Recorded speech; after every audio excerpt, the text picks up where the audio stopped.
Diablo 4's first expansion, Vessel of Hatred, is coming to Xbox, PlayStation, and PC. After roughly 25 or so hours going through every nook and cranny I could, I'm a little disappointed. I love the Diablo series, and this expansion's first half was awesome. Weird pacing and a maddening cliffhanger soured the ending for me in what was otherwise a really solid experience. And I will try and keep this review as spoiler-free as I can for the story, so let's get into the good and the bad in the XboxEra review of Diablo 4, Vessel of Hatred.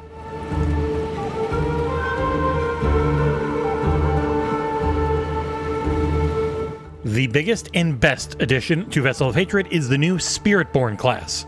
Utilizing the power of the gorilla, eagle, jaguar, and centipede, I found myself in love with two of those four main specs and in deep like with the others. I am a centipede main, poisoning up all the demonic boys and girls who dare get in my path. Here's the basic focus of each spec. As the gorilla, you're a big tankish brute. Should be real good for parties as a damage soak. The jaguar is fast and full of fire. You're going to do a lot of close range and AoE damage with decent survivability. The eagle is a ranged lightning damage dealer with a few feathery AoEs at play. And the centipede, my love, poisons any and everything with the ability to heal with every right click if you so choose. As this review had to take place on a specially made server for this review period, the nearly 2 weeks I had to play the game, I was pretty underpowered compared to what most veterans are going to be when they start up this class on the main server, the Eternal Realm, or even on the seasonal server, because you have so many meta leveling bonuses. I don't think any of us reviewing the title had our extra potion slots, or skill points, or paragon points from the main accounts, nor the incentive to truly grind away, as these characters and accounts are going to be wiped out of existence forever once this review is live. Still, I put in as much time and grinding as I could, seeing pretty much everything in the campaign that I know of, along with all the side quests I could find. It's pretty darn fun, but I do have some issues. We'll get back into that later, as the Spiritborn themselves work off of the Vigor resource, which by default is gained in pretty small amounts with every basic attack.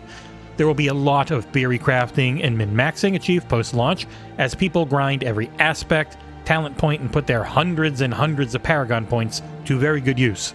I was able to comfortably play up to hard and just fall a bit short of getting to see Torment during my review period. I could easily see maining a Spiritborn during the Season of Hatred in the main game once it's out for all. I found the Jaguar and the Centipede to be my strongest classes during the campaign, though this was again with an entirely new account and none of those meta leveling bonuses, and no real theory crafting behind all the new aspects and stuff. The class-based specializations let you get a bonus per animal type. You can choose 2 different ones or double up a single said bonus if you're going all out with that spec. Choosing an aspect makes all of your moves match, which allows for a very large number of build setups, like every attack you do becomes a hawk thing, even if you choose the big gorilla slam. It's pretty neat. I did dabble a little tiny bit with the original classes, but I wasn't able to notice many differences, as I think the new Paragon board for each is something I could not even dream of seeing during this type of review process. The majority of the new aspects in the game are for the Spiritborn, especially all of those in the new area. That area is known as Nahantu. It's in the southwest section and fits naturally as a new jungle and swamp zone. There's nothing super memorable about it looks-wise. It's your typical mixture of like native stone architecture with lots of green colors throughout and a lot of water.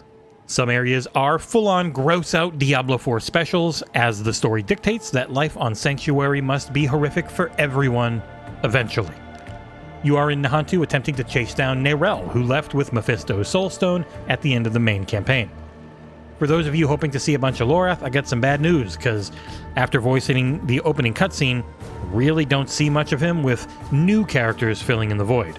There's also a new minor villain created entirely, it seems, for this campaign, as he was a faceless knight during the game's main period in the campaign for the base title, but he's just kind of a dick, overall pretty boring, and felt overpowered for essentially having just been another guy.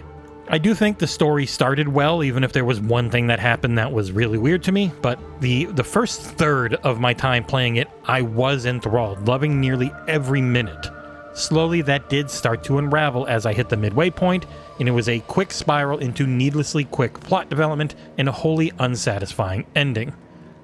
The story does go in some wild and interesting places, only to very quickly snuff out those threads in a way that is definitely meant to set up future seasons and definitely future expansions. For a $40 product, there is definitely enough gameplay here. I just did not feel satisfied with the story. If you don't give a damn about that and just want to click monsters to death, it won't matter.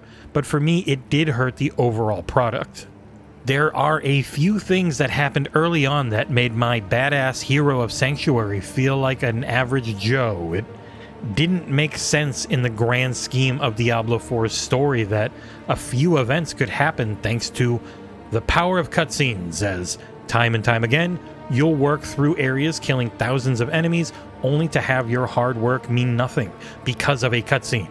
It's a little maddening, especially by the end where I could see exactly where things are going, but I had no agency to stop it. The pacing of events, motivations, and outcomes felt a little unearned. It all just ends up feeling like setup, which is what some seasons should be for and not the paid expansion.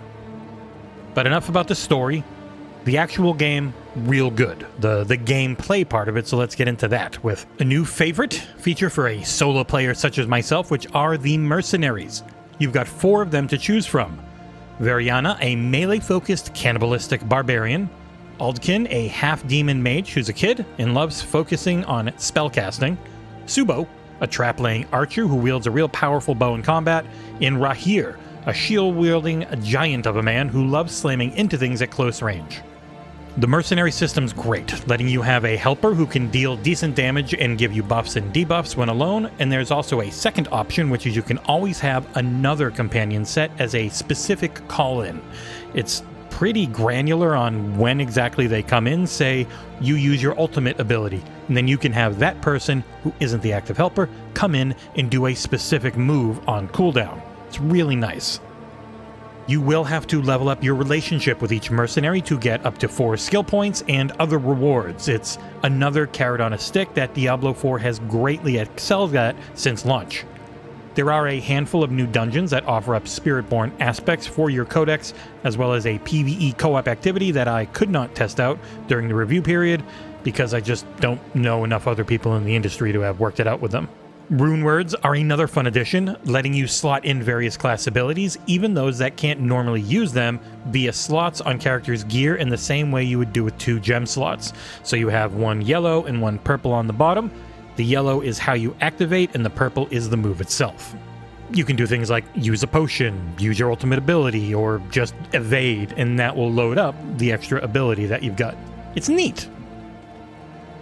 Wrapping things up, Diablo 4 Vessel of Hatred has a great start, mediocre middle, and frustrating ending. Thankfully, the Spiritborn class is a fantastic addition, along with the new mercenary system and a whole host of other things. At $40, if you're in it for the story, you may come out as frustrated as I am, but if gameplay is king, then there is a lot to love.